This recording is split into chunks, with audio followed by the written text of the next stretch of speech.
Costa Rica just elected a conservative populist president. Laura Fernández won with a tough-on-crime platform after the murder rate surged 50% in 6 years. She's promising El Salvador-style gang crackdowns, increased DEA cooperation, and a special prison for gang leaders. This makes Costa Rica the latest Latin American country to swing hard right. The entire region is shifting conservative. Marco Rubio just congratulated her, and this could reshape U.S.-Latin America relations for years. Stay with me because Latin America is having a political earthquake.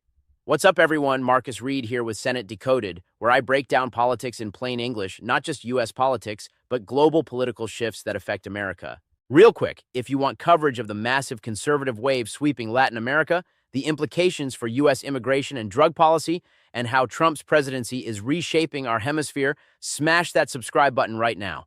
This story is huge, and most American media is ignoring it. All right, here's what just happened. Costa Rica, traditionally one of the most stable, moderate democracies in Latin America, just elected Laura Fernández, a 39-year-old conservative populist, as president. She won with 48.3% of the vote on a platform of law and order. Her opponent conceded. She takes office in May. But this isn't just about Costa Rica. This is about a massive political realignment across Latin America. Country after country is electing right-wing, tough-on-crime leaders. I'm breaking down who Laura Fernández is, why Costa Rica swung right, what her El Salvador-style crackdown will look like, how this fits into the broader Latin American conservative wave, what Marco Rubio and Trump think about this, and what it means for U.S. policy. Let's get into it. Let's start with who Laura Fernández actually is, because she's young, she's a woman, and she just won a decisive victory in a country that's never had a female president before. Laura Fernández is 39 years old. She's a member of the Sovereign People's Party, a relatively new conservative populist party in Costa Rica. Before running for president, she served in the administration of outgoing President Rodrigo Chávez in two key positions, overseeing government economic planning and development minister of the presidency, essentially chief of staff, coordinating government operations. So she's not some outsider. She's been at the center of Costa Rican government for the past few years. President Rodrigo Chávez is constitutionally prohibited from seeking re-election in Costa Rica. You can only serve one 4-year term, then you're done. Chávez chose Fernández as his political successor. She's running to continue his agenda, not change direction. Rodrigo Chávez was elected in 2022 as a populist outsider. His platform, attack traditional political parties as corrupt, promise tougher action on crime, economic reform, anti-establishment rhetoric. Sound familiar? It's the populist playbook we've seen across the world. Chávez reshaped Costa Rican politics by breaking the dominance of the traditional parties and creating a new political movement. Fernández is the continuation of that movement. With 96.8% of polling places counted, Laura Fernández, Sovereign People's Party, 48.3%, Álvaro Ramos, National Liberation Party, 33.4%. That's a decisive victory, nearly 15-point margin. Ramos conceded on election night, no controversy, no fraud allegations, clean democratic transfer of power. Fernández will be inaugurated in May 2026 for a 4-year term. Fernández ran on one central theme, law and order. Her signature quote during the campaign, "My hand won't shake when it comes to making the decisions we need to restore peace in Costa Rican homes." That's tough-on-crime rhetoric. No hesitation, no apologies. She's promising increased cooperation with U.S. Drug Enforcement Administration, DEA, tougher measures against organized crime, a special prison for gang leaders, inspired by El Salvador's model, hardline security strategy. Costa Rica has experienced a dramatic surge in violence over the past 6 years. The murder rate increased by 50% in 6 years. For context, Costa Rica was traditionally one of the safest countries in Latin America. It's known for political stability, democracy, no military since 1948, ecotourism, pura vida lifestyle, pure life, peaceful. But that reputation has been shattered by gang violence and drug trafficking. What's driving the violence? Drug trafficking. Costa Rica has become a major transit route for cocaine moving from South America to the United States and Europe. Gang activity. International gangs have established presence in Costa Rica. Organized crime. Cartels fighting for control of trafficking routes. Weak law enforcement. Costa Rica's police and justice system weren't prepared for this level of violence. Costa Ricans who used to feel safe now feel under siege. Traditional politicians offered incremental solutions. Fernández offered a hammer, and voters chose the hammer. Fernández is described as a conservative populist. Conservative means law and order focus, pro-business economic policies, traditional values, strong national sovereignty. Populist means anti-establishment rhetoric, direct appeal to the people against elites, promises of dramatic change. rejection of traditional political parties. This combination, conservative populism, is dominating Latin American politics right now. Gender and age. At 39, Fernandez is young for a president, and she's a woman in a region where female presidents are still relatively rare. But she didn't campaign on gender. She campaigned on toughness. Her message was, I'm tougher than the men who failed to protect you. That's powerful. Now let's talk about Fernandez's most controversial proposal, following El Salvador's model of gang crackdowns, because this is central to understanding what her presidency will look like. Nayib Bukele es el presidente de El Salvador. He was elected in 2019 and re-elected in 2024, despite constitutional questions about term limits. Bukele is arguably the most popular leader in the Western Hemisphere. His approval ratings are consistently 85 to 90%. Because he did something previous El Salvador governments couldn't, he crushed the gangs. El Salvador had one of the highest murder rates in the world. The MS-13 and Barrio 18 gangs controlled entire neighborhoods. They extorted businesses. They killed with impunity. It was a failed state in terms of security. In March 2022, Bukele declared a state of exception, essentially martial law. He suspended constitutional rights, he gave police and military sweeping powers, and he arrested over 75,000 suspected gang members, about 1% of El Salvador's entire population. Bukele built a massive new prison called the Terrorism Confinement Center, SACOT. It holds 40,000 inmates. It's specifically designed for gang members. Conditions are harsh. No windows, no natural light, inmates locked down 23 hours a day, mass cells with dozens of inmates, no gang colors, no tattoos visible. Human rights groups have condemned it as inhumane. Bukele says these are terrorists who tortured and murdered thousands. They deserve no mercy. The results. El Salvador's murder rate plummeted. It went from one of the highest in the world to one of the lowest in Latin America. Salvadorans overwhelmingly support Bukele. They say, for the first time in decades, we feel safe. Critics say, Bukele suspended democracy, violated human rights, arrested thousands of innocent people, created an authoritarian state, packed courts with loyalists, ignored constitutional limits. Bukele says, I did what was necessary to save El Salvador. My people support me. Laura Fernández has explicitly said she wants to follow Bukele's model. Specifically, she's proposed building a special prison for gang leaders in Costa Rica, tougher sentencing for gang members, increased police and military powers, mass arrests of suspected gang members. Human rights groups in Costa Rica are alarmed. They warn Costa Rica has a strong democratic tradition. Suspending constitutional rights is dangerous. Mass incarceration will violate human rights. This could lead to authoritarianism. But Fernandez's voters don't care. They want safety. They've watched El Salvador transform. They want the same. This is the question every Latin American country is asking. El Salvador proves it's possible. Dramatic action produces dramatic results. Voters will support you if you deliver safety. Gangs are a regional problem requiring regional solutions. El Salvador is small, 6.5 million people. Easier to control. Bukele has authoritarian powers Costa Rica's president won't have. Costa Rica has stronger democratic institutions that will resist the human rights cost is too high. My take, Fernandez will try to implement Bukele-style policies, but Costa Rica's courts, civil society, and democratic institutions will constrain her. She won't be able to suspend the Constitution like Bukele did, but she can build tougher prisons, increase police funding, push for harsher sentencing, expand cooperation with U.S. law enforcement. That might be enough to reduce crime without destroying democracy. Or it might not work, and she'll face pressure to go further. We'll see. Now let's zoom out, because Costa Rica's election is not happening in isolation. There's a massive conservative wave sweeping across Latin America. Over the past few years, country after country in Latin America has elected right-wing, conservative, or populist leaders. Let me give you the list.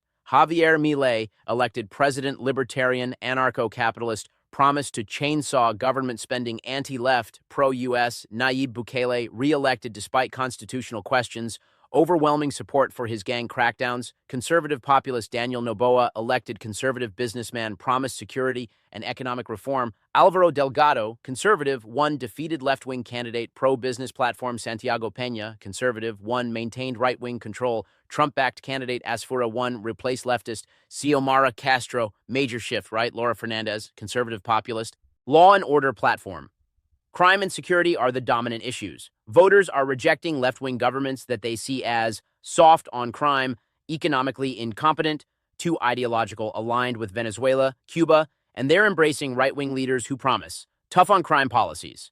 Economic growth. Closer ties to the United States' rejection of socialism. Not every country is going right. Mexico, Claudia Sheinbaum, left-wing, elected in 2024, continues AMLO's leftist policies, but even Mexico is toughening on cartels. Colombia, Gustavo Petro, left-wing, is president but deeply unpopular, likely to lose next election. Brazil, Lula, left-wing, is president but facing corruption scandals again. Conservative opposition strong, so even in countries with left-wing leaders, the trend is moving right. Several factors. 1. Crime epidemic. Latin America has some of the highest murder rates in the world. Gangs, cartels, and organized crime have made life unbearable in many areas. Left-wing governments focused on social programs and root causes. Right-wing governments promise immediate crackdowns. Voters want results now, not in 20 years. 2. Economic frustration. Many Latin American economies are struggling. Inflation, unemployment, poverty, these create desperation. Left-wing economic policies, high taxes, government spending, regulation haven't delivered. Voters are trying conservative, pro-business alternatives. 3. Venezuela's collapse. The total economic and humanitarian collapse of socialist Venezuela has discredited the left across the region. Nobody wants to be the next Venezuela. Right-wing politicians effectively say, vote for the left and you'll end up like Venezuela. That's powerful messaging. 4. Trump's influence. Trump's return to the presidency in 2025 has emboldened conservatives across Latin America. Trump is openly supporting right-wing candidates, like in Honduras. U.S. economic and security assistance flows more freely to conservative governments. Trump's tough-on-crime, anti-left rhetoric resonates in the region. 5. Bukele's success. Nayib Bukele has proven that hardline tactics can work. El Salvador's transformation is the model everyone wants to copy. If Bukele can do it, why can't we? This conservative wave has huge implications. Better cooperation on immigration control, better cooperation on drug trafficking, more pro-U.S. foreign policy alignment, less influence for China and Russia. For the region, more authoritarian tendencies, potential human rights violations, but also potentially more stability and security, economic integration with U.S. For the left, near total collapse in the region. Only Mexico, Colombia, and a few small countries remain ideological crisis. This is the most dramatic political realignment in Latin America since the end of the Cold War. Now let's talk about how the United States, specifically Secretary of State Marco Rubio, is responding to Fernandez's election. On Monday, Secretary of State Marco Rubio congratulated Laura Fernández. His statement, "Under her leadership, we are confident Costa Rica will continue to advance shared priorities to include combating narco-trafficking, ending illegal immigration to the United States, promoting cybersecurity and secure telecommunications, and strengthening economic ties." Let's break down what Rubio is signaling. The U.S. wants Costa Rica's help stopping cocaine from reaching American streets. Costa Rica is a transit country. If we can disrupt trafficking there, we reduce supply here. Fernandez's promise to increase DEA cooperation is exactly what the U.S. wants. 2. Ending illegal immigration to the United States. This is huge. Costa Rica isn't a major source of migrants to the U.S., but it's a transit route. Migrants from South America pass through Costa Rica heading north. The U.S. wants Costa Rica to stop them, either by deportation or by preventing transit. Fernández will cooperate because it aligns with her tough-on-crime platform. 3. Promoting cybersecurity and secure telecommunications. This is code for keep China out of your telecommunications infrastructure. The U.S. doesn't want Chinese companies like Huawei building 5G networks in Latin America. Rubio is signaling, work with us, not China. 4. Strengthening economic ties. The U.S. wants free trade and investment with Costa Rica. Conservative, pro-business leaders like Fernández make that easier. Marco Rubio, as Secretary of State, is a huge deal for Latin America policy. Rubio is Cuban-American. He speaks fluent Spanish. He's passionate about Latin America. He's been a leading voice on opposing Venezuela's Maduro regime, supporting pro-democracy movements, promoting conservative governments, tough stance on Cuba and Nicaragua. Rubio sees Latin America as a critical battleground against socialism and Chinese influence. Fernández's election is a win for Rubio's vision. The Trump administration is pursuing a clear Latin America strategy. Goal 1, stop migration. Work with conservative Latin American governments to prevent migrants from reaching the U.S. border. This includes deporting migrants back to their countries, forcing asylum seekers to wait in Latin America, economic pressure on countries that don't cooperate. Goal 2, stop drugs, massively increase cooperation on counter-narcotics. This includes DEA operations in partner countries, potential military cooperation, sanctions on countries that don't cooperate, looking at you, Mexico. Goal 3, counter China. China has been making huge inroads in Latin America through Belt and Road infrastructure projects, telecommunications deals, economic partnerships. The U.S. wants to reverse this by offering Latin American countries a better deal. Conservative governments are more willing to choose the U.S. over China. Goal 4. Isolate leftist regimes, Venezuela, Cuba, Nicaragua. These are the remaining socialist holdouts. Trump wants them isolated, sanctioned, and ideally regime changed. Conservative Latin American governments will help with that isolation. Costa Rica's strategic value. Costa Rica might seem small, but it's strategically important. Location, Central America, between North and South Pacific and Caribbean coasts. Key transit point for drugs and migrants. Stability, strong democratic tradition. No military, relies on police, relatively wealthy for the region. Symbolism, if even peaceful Costa Rica is going hard, right on crime, it validates the regional trend. So Rubio's quick congratulations to Fernández isn't just courtesy, it's strategic. The U.S. wants Costa Rica as a partner in the conservative Latin American bloc. All right, let's talk about what actually happens now that Fernández has won. The transition. Fernández takes office in May 2026. That gives her about 3 months to form her government, appoint ministers, develop detailed policy plans, build relationships with legislature. Her first challenge is challenge. 1. Delivering on crime. She won on law and order. If crime doesn't drop in her first year, her presidency is in trouble. But reducing crime is hard. It requires police reform and training, justice system efficiency, prison capacity, intelligence gathering, regional cooperation. She can't just snap her fingers and make gangs disappear. Challenge 2. Avoiding authoritarianism. Costa Rica has strong democratic institutions and civil society. If Fernández tries Bukele-style mass arrests and constitutional suspension, she'll face court challenges, media criticism, international pressure, public protests. She needs to balance toughness with legality. Challenge 3.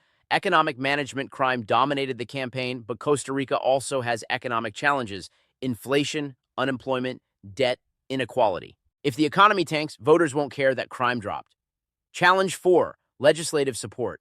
Does her party control the legislature? If not, she'll need coalition partners. That means compromise, which could dilute her agenda. The U.S. relationship. Expect very close U.S.-Costa Rica cooperation under Fernández. DEA presence. More U.S. agents in Costa Rica. Joint operations against traffickers. Intelligence sharing training for Costa Rican police immigration control. Costa Rica will likely sign agreements to accept deported migrants.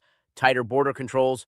Cooperation on asylum processing. Economic ties. Trade expansion, U.S. investment, potential new free trade provisions, security assistance, U.S. equipment for Costa Rican police, possible military-to-military cooperation. Even though Costa Rica has no military, U.S. could help build a Coast Guard or border force. The regional impact. Fernández's success will encourage similar candidates across the region. Guatemala's next election. Panama's next election. Other Central American countries. The message: tough on crime, conservatism wins. The human rights concerns. International human rights organizations are watching closely. If Fernández builds mass incarceration prisons, arrests people without due process, violates rights in the name of security, there will be UN criticism, NGO campaigns, international media coverage, potential sanctions, but Fernández likely won't care if her voters support her. The longer-term question: does this conservative wave in Latin America create lasting stability, or does it lead to authoritarian backsliding? Optimistic scenario: crime drops, economies grow, democracy strengthens U.S. partnership, flourishes, region becomes more stable and prosperous. Pessimistic scenario: leaders accumulate power, rights are eroded, corruption continues, crime returns after crackdowns fail, instability and authoritarianism. Which path Latin America takes will depend on leaders like Fernández. Can she deliver security without destroying democracy? That's the test. All right, let me bring this entire story together. Costa Rica just elected Laura Fernández, a 39-year-old conservative populist, as president with 48.3% of the vote. She campaigned on tough-on-crime policies after the murder rate surged 50% in 6 years. She's promising El Salvador-style gang crackdowns, a special prison for gang leaders, and increased DEA cooperation. Here are the key takeaways. First, Fernández is the chosen successor of President Rodrigo Chávez and represents a continuation of his populist, anti-establishment agenda. Second, her campaign was dominated by law and order messaging inspired by El Salvador's Nayib Bukele, including proposals for mass incarceration of gang members. Third, Costa Rica is the latest Latin American country to swing right, joining Argentina, Honduras, Ecuador, El Salvador, and others in a massive conservative wave across the region. Fourth, this shift is driven by crime epidemics, economic frustration, Venezuela's collapse, and Bukele's success in El Salvador.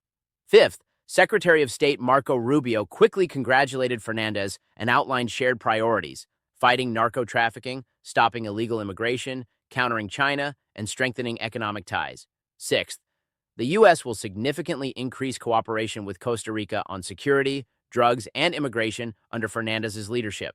Seventh, Fernandez faces the challenge of delivering security without becoming authoritarian. Costa Rica's democratic institutions will constrain her more than Bukele's in El Salvador.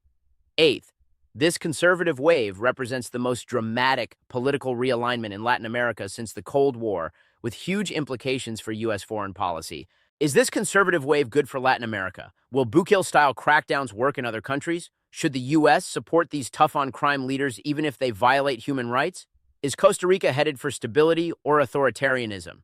Drop your thoughts in the comments below, and if you want coverage of global political shifts that affect America, the stories most media ignores, hit that subscribe button. I'm Marcus Reed with Senate Decoded, breaking down the politics that matter. Thanks for watching. I'll see you in the next one.